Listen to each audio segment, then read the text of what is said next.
quarter, and comparable margin adjusted for the one-time impact from Q2 last year was 18.5%. We've delivered these margins in spite of absorbing the incremental impact of wage, because at Wipro we take a larger impact of the annual increase in Q2, and continuing to invest in our capabilities and the bench for growth. Earlier this year, we've sharpened our strategy into 4 pillars, which is around business transformation, modernization, connected intelligence, and trust, enabled by talent engineering, especially around reskilling and localization, IPs and platforms, and open innovation. In order to deliver on customer needs across the 4 pillars, we have been investing in digital cloud engineering and cybersecurity. Our global investments in digital have created the requisite presence, experience, and scale to support transformation across our core markets and across verticals. We are winning integrated transformation deals across markets in Canada, Australia, APAC, and of course in our key markets of US and UK. Digital grew 7% quarter on quarter and 29% year on year, and now is just under 40% of our overall revenues.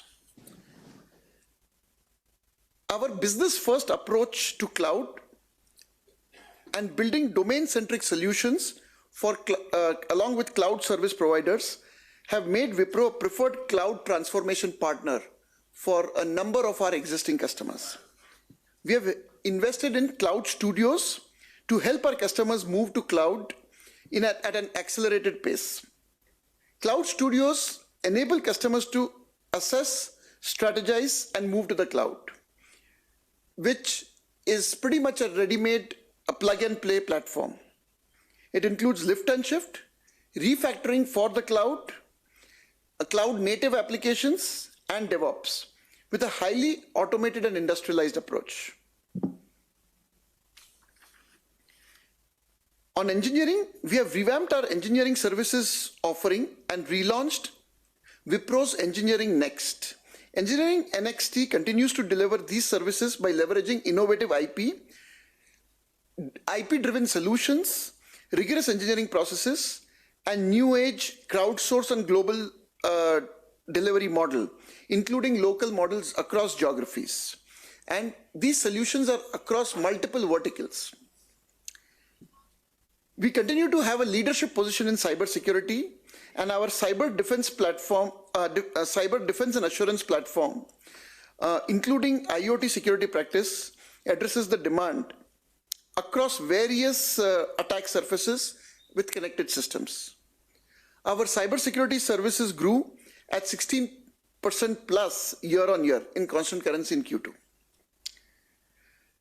On client mining, we continue to drive digital and business transformation conversations in accounts that bring together design, domain, and consulting capabilities, and help us engage in strategic conversations and initiatives with our clients, which enable them to go ahead with their business transformation. In Q2, our top 10 clients grew 7.1% year on year in constant currency terms, as we saw softness in some of our top clients in the banking and financial services space. Our strategy is supported by M&A, building intellectual property and platforms, talent reskilling, and localization, where we continue to remain focused. We are building a robust pipeline of large deals proactively to meet our ambitious growth targets. In a dynamic business environment with ever-changing technology, people remain our primary assets. Our voluntary quarterly annualized attrition rate has dropped from 17.9% to 16%.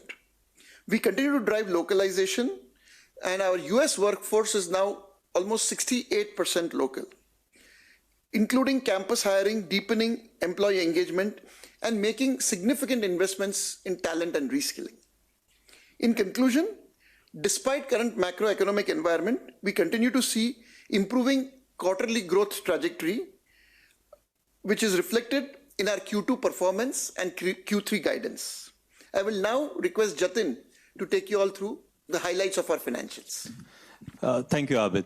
So as you have seen, our Q2 performance has been quite good. It is at the midpoint of the guidance. Our margins have remained quite stable at 18.1%.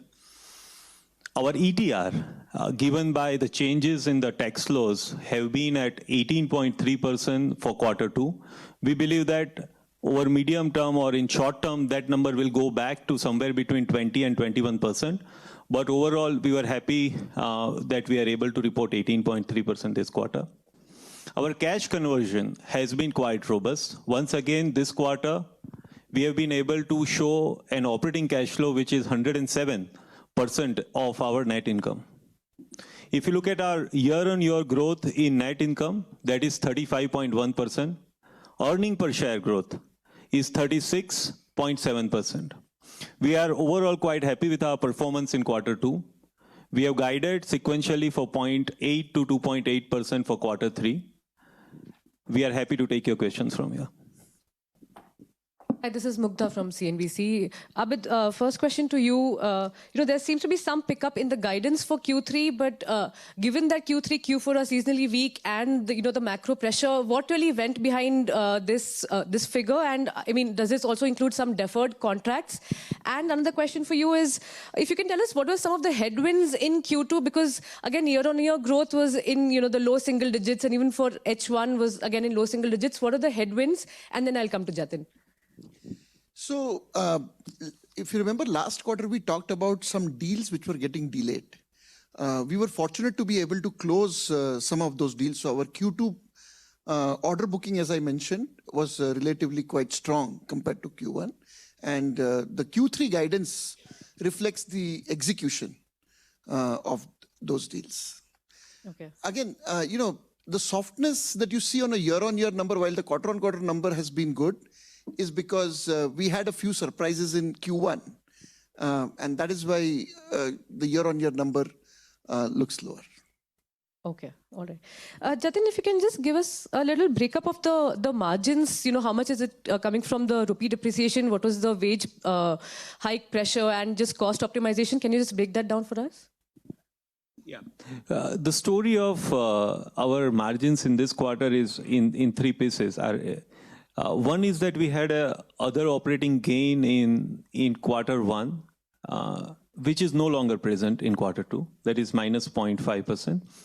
Second is that we had certain cost optimization benefits coming in SG&A line because some of our spends are concentrated in Q1.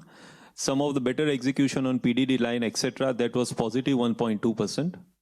And we have invested this quarter in our people side in 2 or 3 buckets, but most importantly, in terms of 2 months impact of salary, in terms of incremental bench. If you see our bench over last 7-8 quarters, this is the largest bench that we are carrying.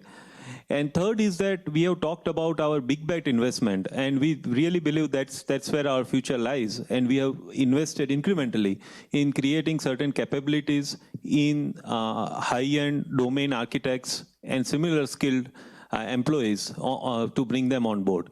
That has sort of been into people cost aspect. That is roughly minus 1.1. So if you equate the 3 numbers, you will get to a walk of 18.4 to 18.1. Hi, everyone. This is Rahul from ET Now. Abid, a couple of questions, and then I'll come to Jatin.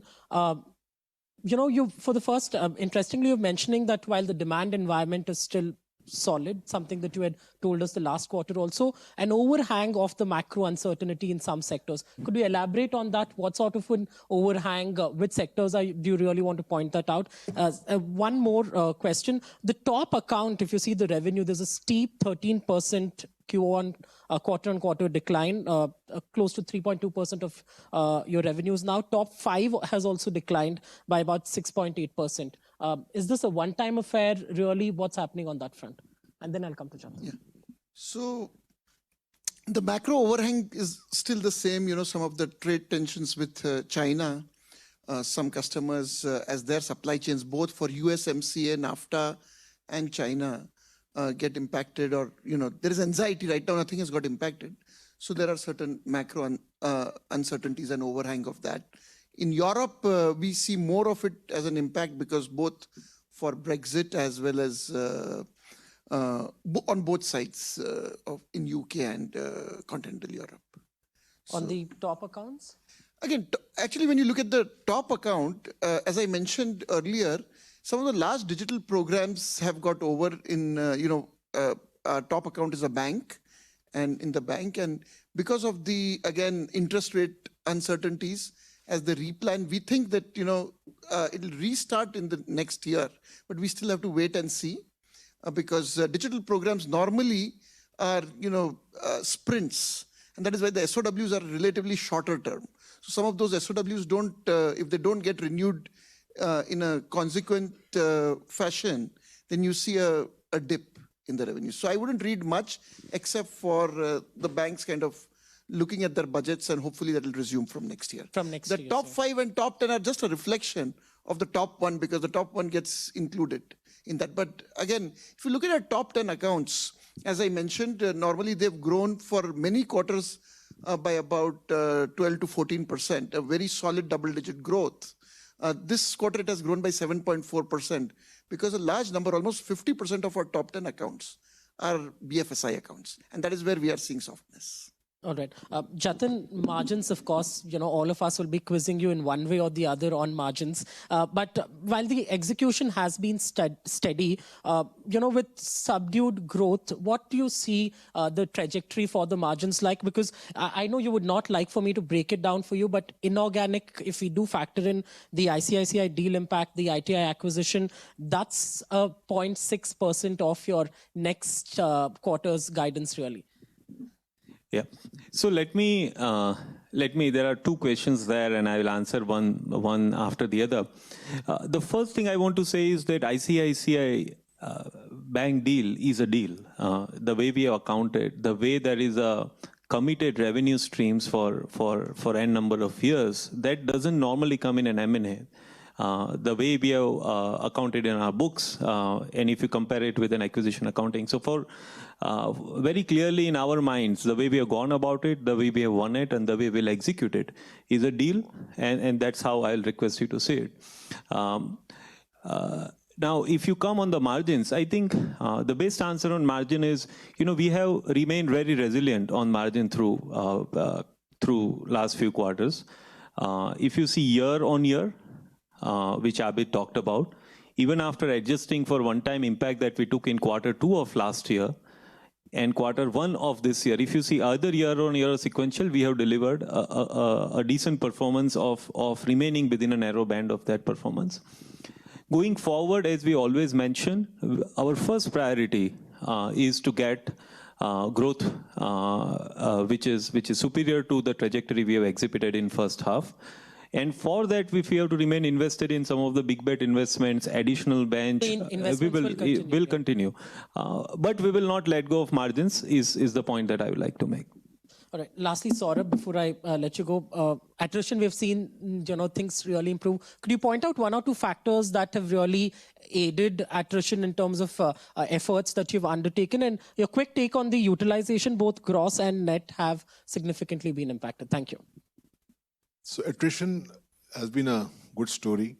We've seen a decline and an environment we spoke about last quarter also. And we hope to keep it the same way in the coming quarter also. And we have been making investments here. We had called out that when the merit increase happened in the month of June, we had taken differentiated increases and substantial high increases for the junior people, which was to make into the market. Yeah, so I mentioned about that's paying dividends, and we are looking at additional in the coming Q3, where a cycle of promotions will come. We'll seeing additional promotions for those people. So we are continuous, and this is not a one-quarter journey. We have been going through this last 4 or 5 quarters, where we are continuously looking at pockets where we need to make the right investments, and to make sure that we are ready for growth. So I think that's the thing, that we have the right, and we believe that this is helping us as we drive the growth agenda. So attrition has been a good story. And on the utilization, again, we have hired the freshers. We spoke about it last quarter and this quarter again. This is all about how do we build capability, get our freshers, train them, and be ready for the coming growth. So it's a thing which is a planned thing of hiring a large number of freshers in the first 2 quarters of this year to make sure we are ready for the growth coming in. So both are very planned interventions as we move forward to help us on the growth agenda. Hi, this is Swati from Money Control. To Mr. Saurabh, could you give us how many freshers have you hired this year and what is your hiring forecast for the rest of the quarter? We don't give a hiring forecast, but I had mentioned to you that we have actually hired nearly 1.5 times of our freshers what we had hired in the last fiscal so far. So very clearly we are aggressively hiring freshers with the intent of how can we train them well and groom them for our requirements, especially in our digital and the growth areas. And this is not only here, our hiring across the globe. If you look at it in the US, and Abid spoke about it with a lot of 68% localization happening there in the biggest market, and even in the other markets it's going up, is very focused hiring across to at the very ground level, in the entry level across the geographies. So it's a very planned input happening there again. I think last time you mentioned you had hired 6,000 freshers both. Yeah. Any number you can give me this time, how many you have hired? We can give, so it's another 3,000 people added this quarter. So it's about 9,000 people have been added for the first half of the year. Okay, 3,000 more. And about digital, so the digital growth, I think last year, the last quarter, the digital had grown about 34.6% year on year. And this year it's been 29%. This is the trend I've been seeing. I mean, 2 results were already over. So digital growth is actually coming down. Is it just for this worrying factor just for this quarter, or is something you're going to see in the coming quarters as well? So, I would look at it from 2 perspectives. One is digital demand is very high. Each one of our customers need to undergo a digital transformation, and we are winning a fair share of business because we have very superior digital offerings. So from that perspective, I think there is a huge runway for digital. The 2 factors are, one is, as I mentioned earlier, digital projects obviously come under discretionary spend because these are all transformation projects. And they are most of these projects are done by nature, they are digital. So they are done as agile sprints, which means that if the customer has to, if there is an uncertainty and if the customer has to pause, it's very easy to pause. I thought it would be the other way around, like the customer would first use digital over the legacy. So yeah, but legacy is more in run mode. It's in maintenance mode. Digital is all in project mode. So you can't stop maintaining something. You may make it efficient, you may make it productive, but still you have to continue to spend. Whereas discretionary spend is project because you can stop for a couple of, for example, a lot of banks have seen, they had planned their budgets based on an increasing interest rate regime. With whatever is happening across the globe, but especially in the US, interest rates are coming down. So their spreads, that the way they make money, is falling. So for this year's plan, to meet their plan, they have to pause some of the spend. So if they want to choose to pause quickly, digital more likely becomes a place where they can pause and then restart. The second thing also is that, our digital business is continuously increasing as a percentage of our revenues. Right. Now it is just under 40%. So as the base increases, there will be a year-on-year or a quarter-on-quarter number which will come down. Okay. And finally, on the corporate tax, so would Wipro move to the new corporate tax regime? So we are actively studying the proposals, but right now where we are, we are still under favorable tax rate of SEZ scheme, which is, I think, a very good scheme to encourage the exports. We will continue to assess it, and when it would be appropriate time, we'll make that switch. That switch is only once in lifetime switch. So obviously you have to be very considerate about it whenever you make that choice. Because considering that the SEZ is I think it's the sunset clause is on 31st March 2020. It's just 2 quarters away. So yeah. So that is with respect to the new SEZ that you could start as units. Correct. The commencement of that can start before 31st March 2020, but they have a life for another 15 years under various tax rates. So it's not going away on 31st March 2020. Okay. Hi, Ayushman here. Hello. Yeah, Ayushman here from the Mint. So your net profit is up 6.9% on a quarterly basis. So if you can just throw some light on that. And Abid, if you can just talk about the impact of the Brexit and the US-China trade wars. Yeah. Okay. So, if you break down our growth number in terms of sequential net profit growth, it is made up of three components. One is the core revenue growth that we have registered between Q1 and Q2. That is visible to you as a number. The second is operating margin, which is slightly lower compared to last quarter, so that brings it down. And the third aspect is really the tax rate, which has been significantly favorable this time compared to Q1. Q1, if my memory serves me right, we were about 21.7. We are now 18.3. So there is a reduction of tax rate in one quarter that has also helped to increase the sequential net income growth. So, as I've said in my speech, there is an overhang of the macro issues, including whether it is Brexit or whether it is the trade agreements and stuff like that.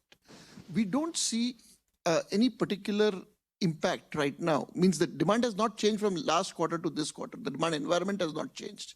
As I've always said, Brexit has created a level of uncertainty primarily in Europe, and the trade has created a level of uncertainty in the US markets. Good afternoon, sir. This is Devashish from Business Standard. At least good set of numbers, at least you beat the estimates, hands down. Just 2-3 things I want to understand.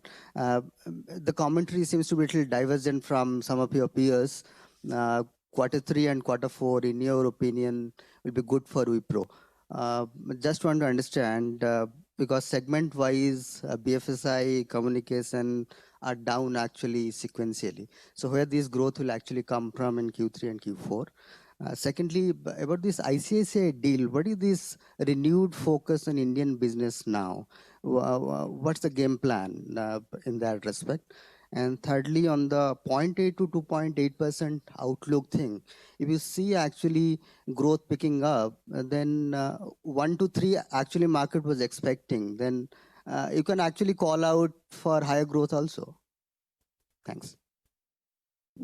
So Debashish, if you look at our Q2 numbers on a year-on-year basis in constant currency, except for tech and manufacturing, most of our other verticals have shown secular growth. And as I said, our deal signings in Q2 have been quite robust. Some of the delayed deals that we got surprised in Q1 have got signed in Q2. So all of that gives us confidence, and that is reflected in our guidance for Q3. So, but you are not calling it out beyond 0.8 to 2.8. Because if we calculate it on an annualized basis, I think it will again be maybe on the higher single digit side. That is right, because as I said, we had a soft start to the fiscal year. So, while quarter on quarter we've given the guidance, on a year-on-year basis, the first quarter softness would reflect in our numbers. Again, India, we have talked quite a lot about how we are restructuring the India business.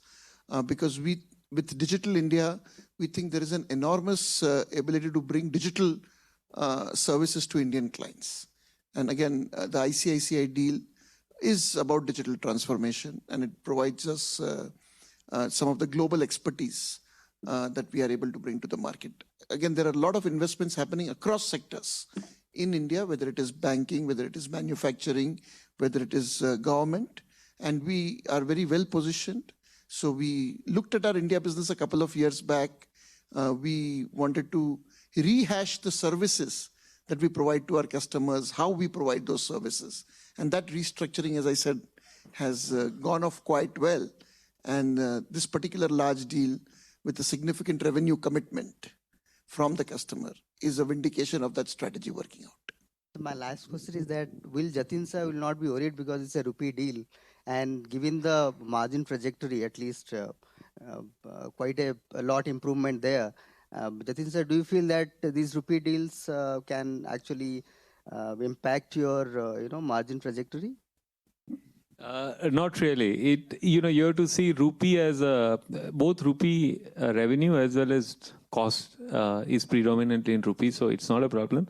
In fact, what really drives my margin trajectory is the quality of work that we do for our customers. So we are very thrilled with the type of work we can do for ICICI Bank, and I'm sure that that would be value adding to them as well as to us. See, India business is not new for Wipro. We have been market leaders in this market for a very long time. So the Indian business and its margins are built into our business model already. A lot of, payment dues. That's what the market says. That's why I said we rehashed our strategy and we choose the accounts where we can make a mutual value proposition. Hi, Ayan from Economic Times. Hi, this is to Abid. Abid, you said we see an uptick in demand in health outside of HPS and have some good wins in digital. Can you elaborate a little more on that? And the second question, you talked about how communications continues to remain volatile in India. Do you see that volatility to continue in Q3 and Q4? Yeah, so health, if you look at our numbers on a year-on-year constant currency basis, is about half of the other verticals, because the excluding HPS, it is growing very well, but HPS still has, as you would remember, HPS is the ACA related, the Obamacare related business that we have. So that softness continues over there, but outside of that is what we are seeing good wins across healthcare, insurance, payers, providers, life science companies, devices, pharma, all of those areas. And on the communications in India? So again, communication, while, as I clarified in my speech, while the number here may look soft because it includes India, and we have market leadership across the providers in India. And as a few quarters back, we had talked about one of those communication service providers going bankrupt, and then there is a lot of pressure on all the others as well because of what is happening in the Indian telecom industry, which is a macro issue here. So we get impacted because of the productivity and the cost drive that happens for efficiency with those customers. Thank you. Are there any more questions?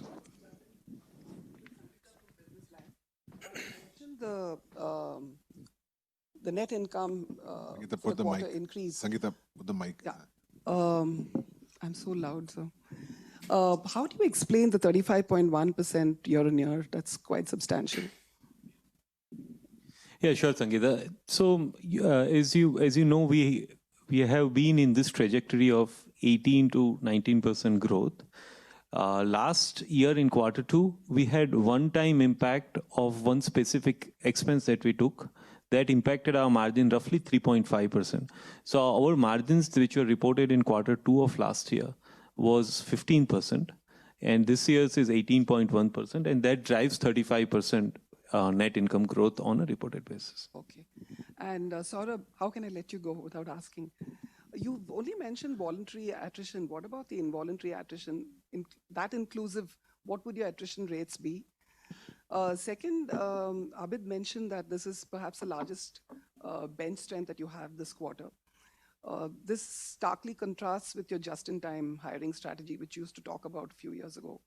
So have you stopped with that, or are you expecting bigger deals and that's why you have this bench strength?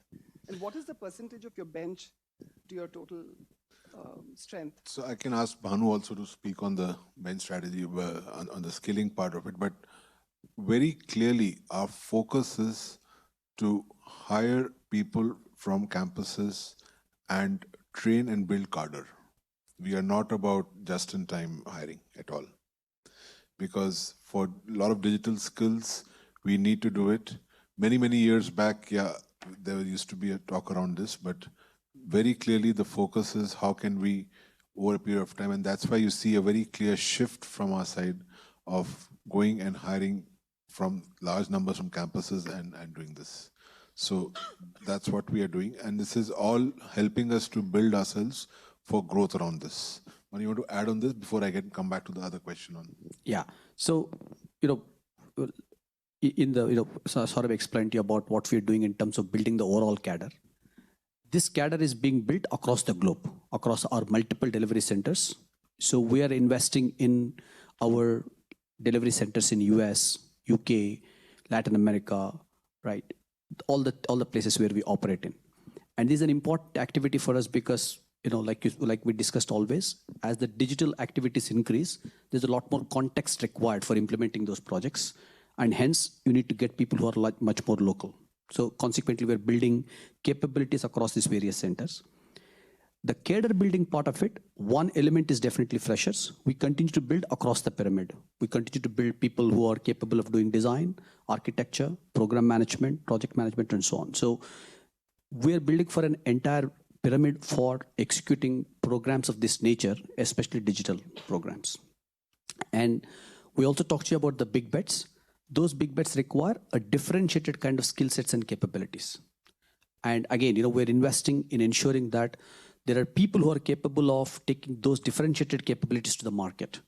And these are subject matter experts who can work with customers to take them on their transformation journeys. So that's the reason why we're believing that this kind of building capability will be relevant for the next few quarters for us.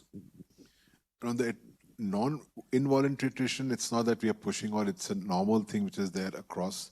What we have shown is a like-to-like comparison as we are seeing a reduction. So that's what we have to look at it. We have regular people on performance, on integrity, or something on long-term on bench, or those will happen. But there's nothing which is that is changing for us. That's been steady. So what you need to look at is how the people whom we want to keep and they're leaving. I think how are we reducing that? That's the voluntary attrition. It's no longer hip to join a Wipro or an Infosys or a TCS today. It's the startups that are more hip. So what is it that you offer to these millennials to join up with Wipro? I think the choice of working across technologies continue, because this generation of people very clearly is looking at that stage of their career, how can they learn? And the variety of customers and the choice of technology which we can offer is a thing. Okay. And your bench strength as a percentage of your overall workforce? Do you want to share that, Banu? Yeah, we don't share the bench percentage, but like I told you, right, we are definitely building the bench for growth. While we talk a lot about millennials, I normally meet a group of millennials who join us, and I ask them the question why they join us. And for Wipro, there are two things which come out very clearly. The first one is that millennials are very conscious societally, and Wipro is a very purposeful organization, and they want to work for organizations which are purposeful, and that's why they join Wipro. The second is they see our ability to train them, and investment in training, the amount of investment we do in reskilling, and the modern methods that we use, like the crowdsourcing. Wipro has one of the world's largest crowdsourcing platform called Topcoder. And we leverage that, Topcoder. It has 1.4 million developers. That's how IT work in the future will happen. And we leverage that to also train our people. So there are about a total number of Wiproites registered on 6,000. About 6,000 Wiproites registered on crowdsourcing, and that enables them. So there's a lot of futuristic things which they see in Wipro, which attracts them to Wipro. And has your starting salary increased for freshers? What is the range now? Is it 3.5 or has it increased? It's gone up to 3.5 to 3.75. 3.7. 3.5 to 3.75. But it's tiered. It's tiered because different colleges we are doing it 3 tiers as we've spoken about it. Hi, my name is Sharon and I'm from IANS News Agency. Can you please tell me what's the ratio between involuntary attrition and voluntary attrition? I said a couple of percentage points on involuntary attrition. That's been steady across for the last many quarters. Okay, and I'm also a little surprised that you use the word cadre, which is very, very government specific generally. So first time I'm hearing the word cadre. It's a lingo used in the industry very clearly. It's about how do you build a large number of people for a certain technology and train them and do that. So No, in application to IT, I've heard it for the first time. okay, People say 2001 batch. we all learn every day. Yeah, nobody's omniscient. Yeah. Okay, that's about the time we have. Thank you all for coming.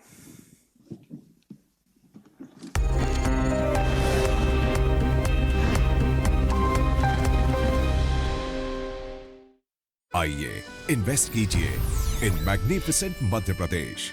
MP सिर्फ दिल नहीं है, ये धड़कन हिंदुस्तान की।